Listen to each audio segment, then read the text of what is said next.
I'm going to give you a little, I'm going to give you a little thing that was really helpful for me. I don't think I've said this here before.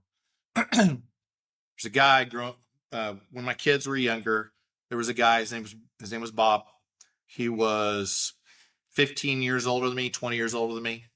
He had 3 daughters. They were just great girls, really great girls. They have a great family, like just great family. And I asked Bob, what's the best parenting advice he had ever been given? And he told me something that I think was really rich.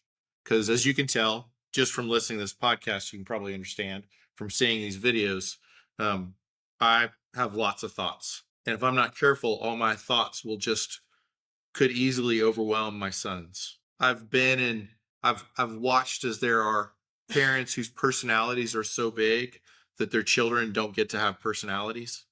And I didn't want to be that dad. I wanted my kids to have their personalities. So I asked Bob, how do I help my kids to find their own way? And he gave me some really genius parenting advice that I've used for the last almost 20 years. He said, if it's about their safety, be unyielding. If it's about their preference, let them choose. And the safety part makes sense. And when they were very small children, a lot more decisions were about their safety. There were a lot more things that I had to pay attention to that were about their safety. As they've gotten older, it's become more and more about their preference.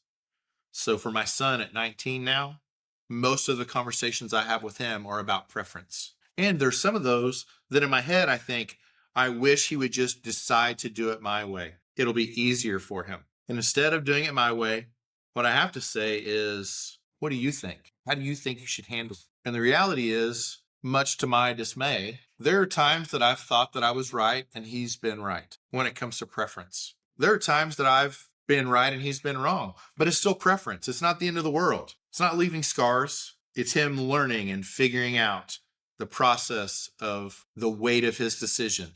It's the black marble.